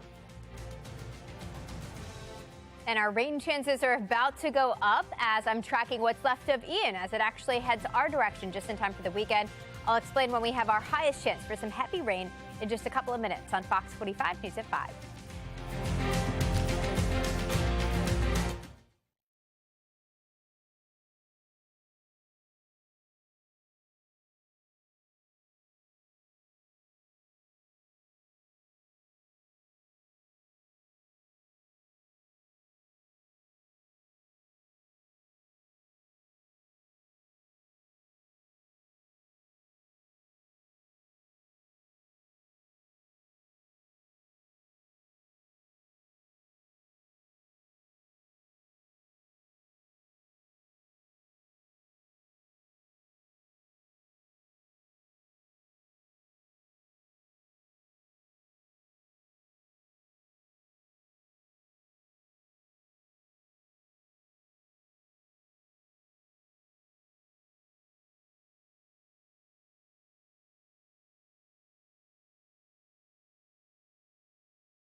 In our top stories, a bill updating the Electoral Count Act is likely to pass Congress.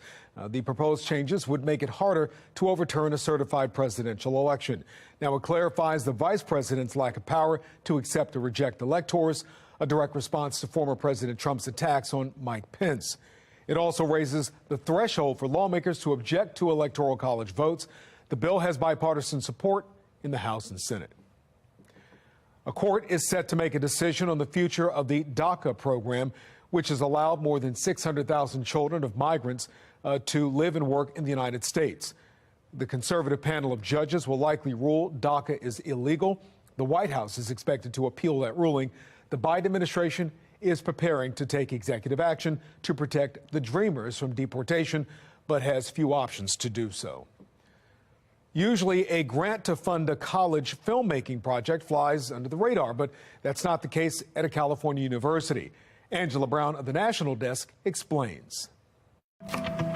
Mrs. Griffin, your pregnancy is endangering your life. You may have seen one of these movie previews, films covering abortion and the fight for reproductive rights, featured at the Sundance Film Festival this year, even before the Supreme Court overturned Roe v. Wade. We were ordinary women trying to save women's lives. The drama is now moving from the big screen to the campus of the University of Southern California. The Annenberg Inclusion Initiative announcing a new grant for undergraduate filmmakers called Reproductive Rights Accelerator. AI2 founder Stacy Smith citing, with the curtailing of reproductive rights, it's not only necessary to find legal solutions to protect marginalized communities, but it's essential to educate and inform audiences about these topics. Emily Fowler from Campus Reform is questioning the fairness of the grant. So this is concerning because it's a very clear bias in higher education. We don't see any grant money going to fund documentaries about a woman who chose life instead of abortion, or for a woman who decided to adopt instead of having an abortion. The Reproductive Rights Accelerator program offers a $25,000 stipend to a minimum of 3 rising senior film students to support script development and production of short films. Hurricane Ian is forcing the cancellation of a music festival in Ocean City. Ocean's Calling was planned to happen this weekend, but due to expected rain from the storm, organizers decided it was best to cancel the event altogether. And so we'll probably see a lot of it happening up and down the East Coast for different events. Would you imagine, Amy? Yeah, exactly. Well, Fells Point, weren't Yes, they that's talking been canceled, about right? canceling that too? Just not a pretty weekend, unfortunately, Yeah. for outdoor plans. I don't think the whole weekend's going to be a complete washout. Okay, so that's kind of good. the silver lining. I know we've got the Ravens game Sunday. Yes. Doesn't look all bad by that point. But we've Okay. got some rain to get through before we get to Sunday, of course. And of course, our neighbors down in Florida are still in the thick of it. The storm may be moving offshore for them, but look at what they're left behind with. Power outages. Here shows the percentage by county. And you'll notice some counties are still close to 100%. That means 100% without power right now. So it's going to take them quite some time to recover from the storm, the path of that storm that moved through yesterday.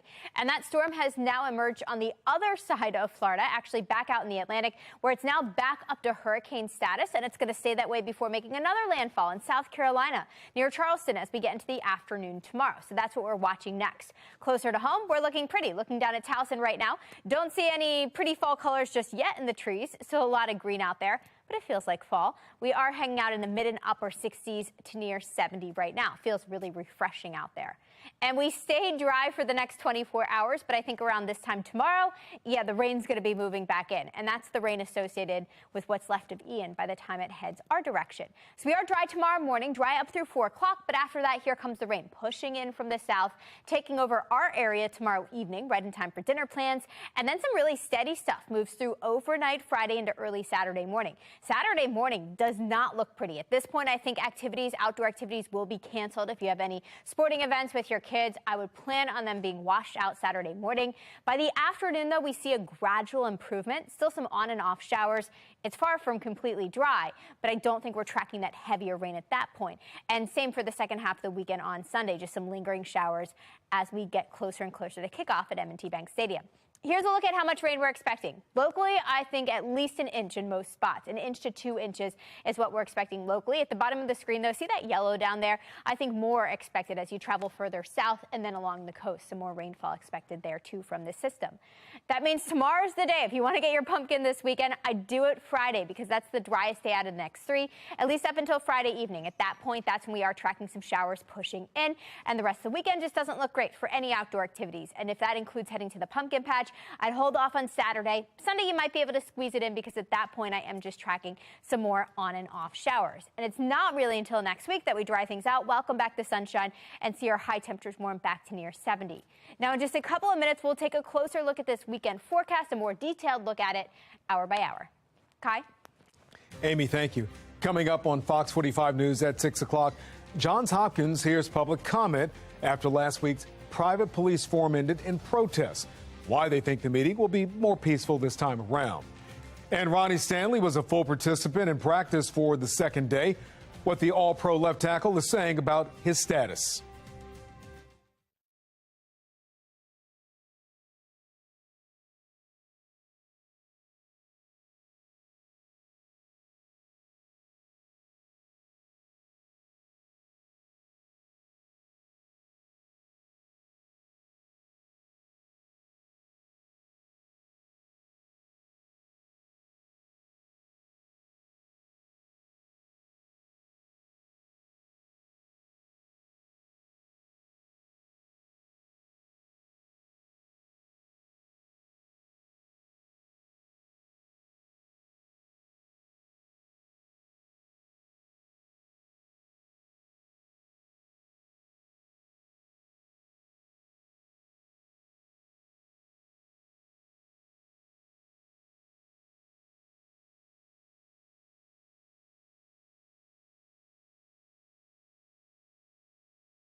Not going to sugarcoat it. Things aren't looking great for the O's. Back-to-back losses in Boston, dropping a few must-win games. Wins now more important than ever.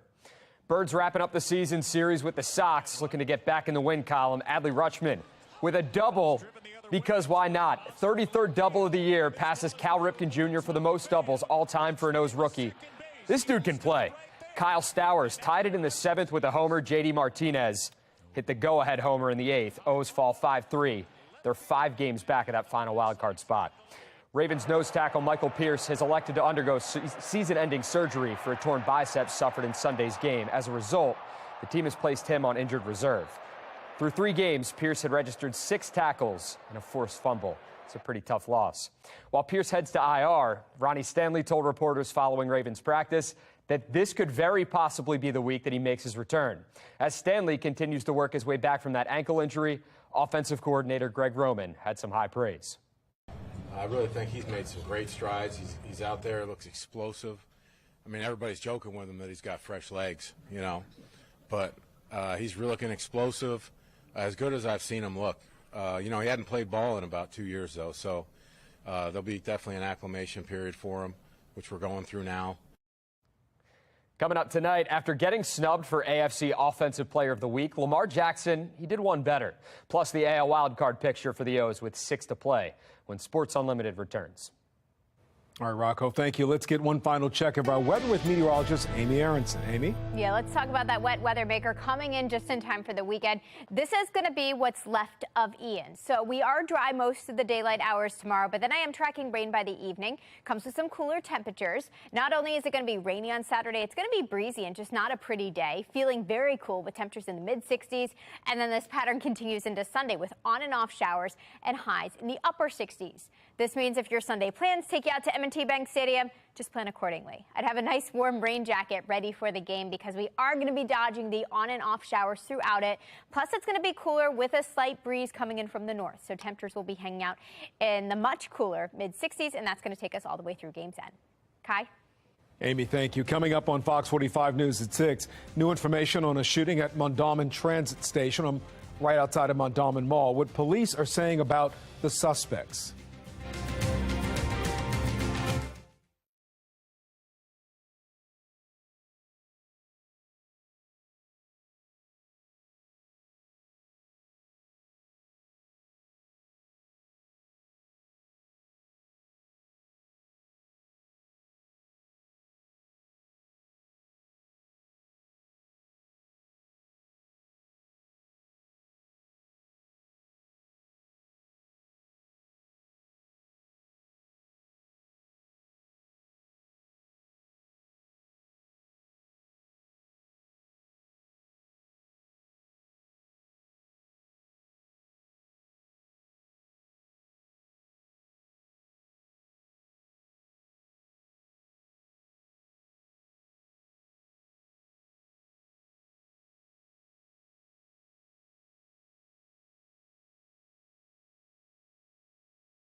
Search and rescues beginning on Fort Myers Beach that was absolutely devastated from Hurricane Ian. As it gets stronger again, the new coastal threat and what to expect here. A Johns Hopkins meeting goes virtual after last week's ended in protest, why organizers are hoping for a calmer outcome this time around.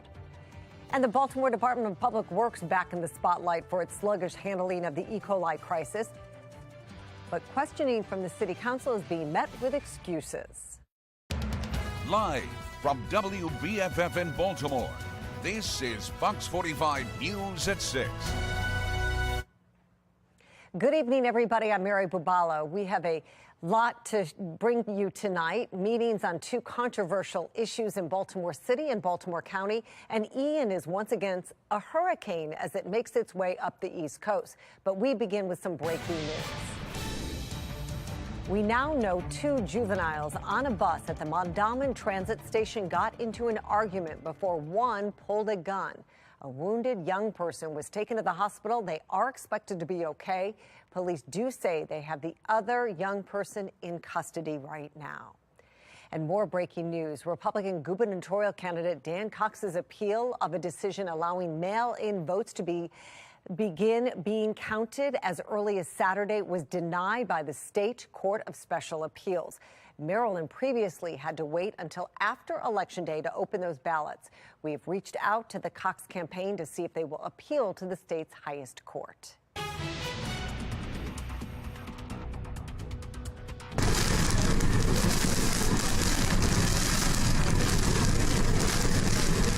Well, Hurricane Ian is now full strength. The storm strengthening as Florida's northeast coast near Jacksonville is getting hit pretty hard right now.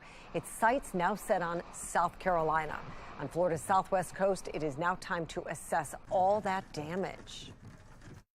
This is my community. This is my home. It's not only for my pain, it's for everybody's pain. I'm terrified for everybody.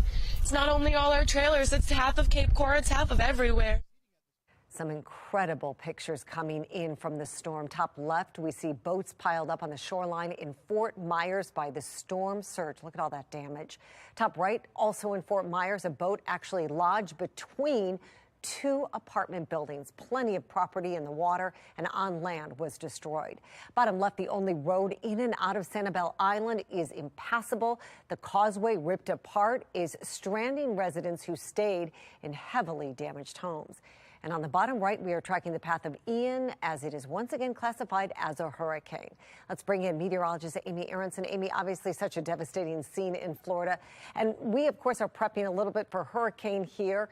We have just learned the Fells Point Fun Festival set for this weekend has been postponed and the Oceans Calling Musical Festival in Ocean City canceled.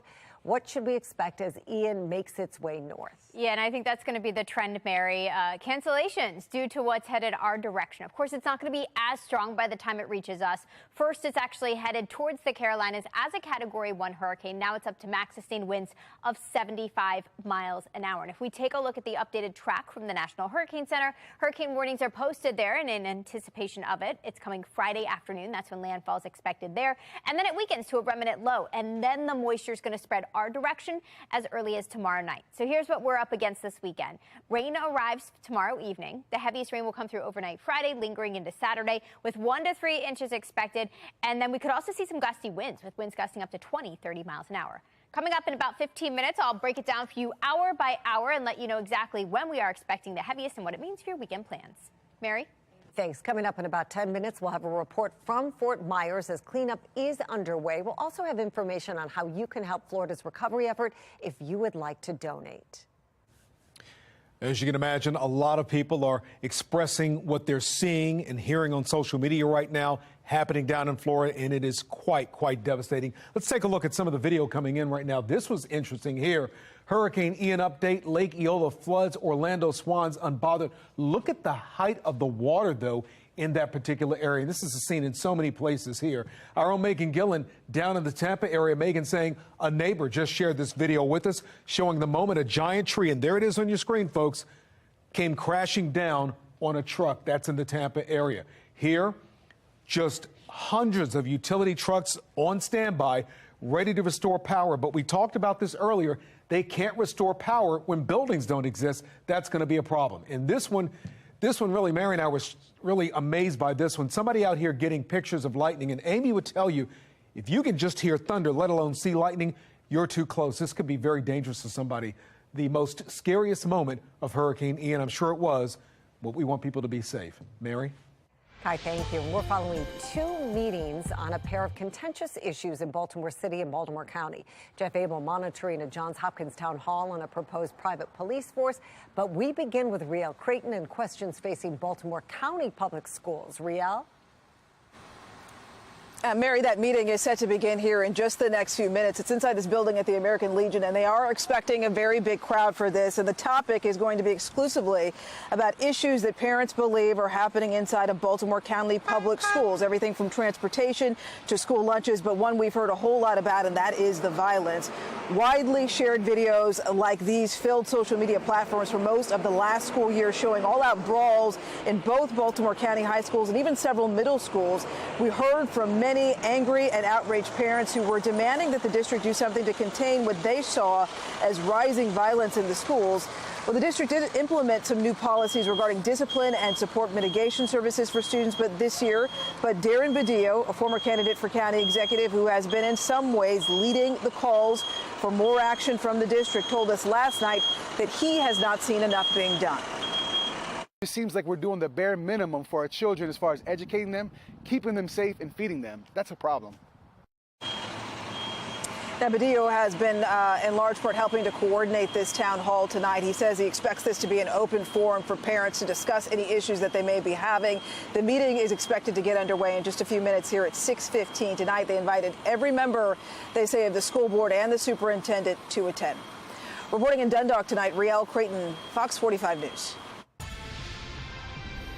Well, at least 10 people have been shot in Baltimore in the past 2 days, including a double shooting in the heart of Fells Point. Anthony Barksdale is the new deputy mayor for public safety in Baltimore. And despite the shootings, he says crime is trending in the right direction. Today, Baltimore is one homicide under last year. We started the month at, I believe, 52 shootings, non-fatal. Today, we're at 38 maybe, so there's a reduction. I base how I view things on the data, and that data says that we're going in the right direction. Barksdale says there is still room for progress, and one of his main goals is more transparency from the mayor and City Hall. Well, Johns Hopkins University will be opening its doors tonight for another town hall meeting on the school's proposal to launch its own police department. A similar meeting last week ended in protest. Jeff Abel is live tonight.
Well, more breaking news tonight. A Johns Hopkins doctor and her spouse have been indicted on charges of trying to assist the Russian war effort.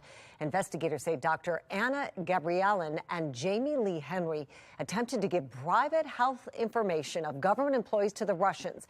Prosecutors say Dr. Gabrielin wanted to share the information because she felt Russia could exploit a naval intelligence officer's medical condition. The pair met who they thought was a Russian spy in August, but it was actually an undercover FBI agent.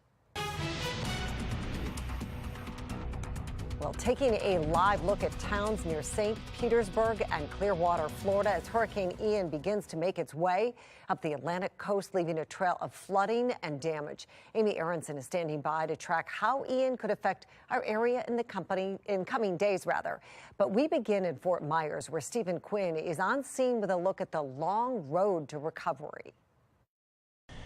The damage is catastrophic in Fort Myers, and it gets worse the closer you get to the beach. Boats like this just left in the road, making roadblocks for those people now driving back in, trying to get to their homes and see that damage firsthand. Judy Curry can only look at her home in shock. Complete devastation. Lucky to be alive. Some people still locked in their house, wouldn't come out.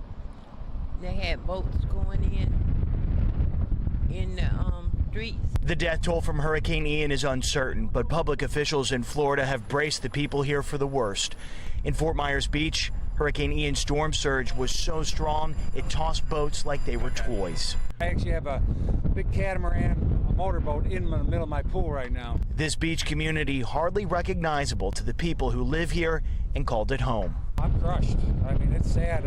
I love Fort Myers Beach. I love everything about it, but then it's sad to see some of the longtime places here gone, completely gone. So hopefully everyone can rebuild, and I'm sure they will, and we'll get through it. Today, sheriff's deputies closing the only bridge to the beach to the public, saying that they needed time and space to be able to begin cleanup and damage assessments.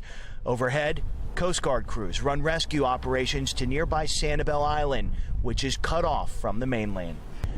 The governor today saying it will take months to recover from what Ian has done to this stretch of Florida, and these pictures certainly help you to understand why. There is no power and there is no water in Lee County, and there is a lot of work to be done, and it will indeed take months to do it.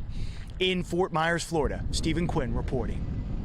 Well, lots of devastation there, Amy. And now South Carolina is preparing to deal with this hurricane. That's right. Back to a hurricane now. It briefly weakened to a tropical storm, but now that it's back out in the Atlantic, it's got some warm water under it. So that's fueling it, and that's going to bring it back up to that Category 1 in strength, currently producing max sustained winds of 75 miles an hour.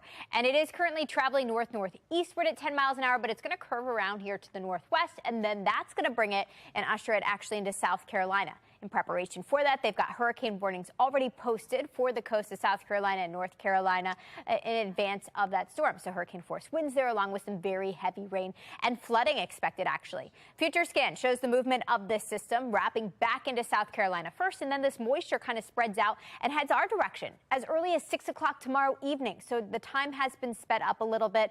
It moves in tomorrow evening, and I think the heaviest rain comes through late Friday into early Saturday. After that, things become more scattered. You'll notice some soaking rain continues at the beaches, but it looks like more on and off showers for us as we head through Saturday and Sunday, and actually even Monday into Tuesday. This area of low pressure, that remnant low from what's left behind of Ian, just lingers and keeps a couple of showers around. So here's an updated look at exactly how much rainfall we're expecting. Now remember, this is over several days, starting right now actually and taking us all the way through Monday afternoon, and it shows about 1 to 2 inches in the Baltimore area. Higher amounts as you head south and east. So at the beaches, a little more expected there, closer to 2-3 inches of rain. That means enjoy the sunshine we're enjoying right now. Upper 60s currently, feels fantastic out there. Winds are coming in from the north-northeast at 8 miles an hour. Next 3 days don't look that pretty. We will stay dry during the daylight hours tomorrow, but it's tomorrow evening that I'm tracking some rain with temperatures in the upper 60s. Steady rain expected, especially early Saturday morning. And then it tapers to more scattered showers as we head through the rest of the weekend, but it will stay very cool. So temperatures will stay in the mid and upper 60s all the way through the weekend. If your Sunday plans take you out to the Ravens game, I'd have some wet weather gear with you. It's going to be a little soggy out there. Not a complete washout, not tracking heavy rain during it, but it's going to be damp and it's going to be cool with temperatures in the mid-60s. Now, coming up in a couple of minutes, I'll let you know exactly when the rain clears out in our full 10-day forecast. Mary? Thank you. As Hurricane Ian recovery efforts continue in Florida, the American Red Cross is making an impact. Maryland and Virginia already have volunteers in that state. What we have on the ground right now are just over 500 volunteers and staff. So they mobilized this past weekend, not just the folks, but the resources, the materials, the vehicles, all of those things have been mobilized ahead of the storm. If you'd like to help, you can donate directly on the Red Cross website or text the word Ian to 90999 to make a $10 or more donation. Weather Window, presented by the National Weather Desk. A focus on some peaceful moments as Ian continues its push towards South Carolina. This time-lapse video shows a changing sunset light show through the clouds along Broadway at the beach in Myrtle Beach. And here's a very well-formed halo through some thin, high cirrus clouds. This image was captured while the center of Ian was more than 500 miles away. For more content like this, like the National Weather Desk on Facebook. New homes in California are being built without any human labor. How 3D printing could be a safer option for millions of homeowners.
Well, wildfires are becoming all too common on the West Coast, but a new way to build homes could keep them safe from the flames.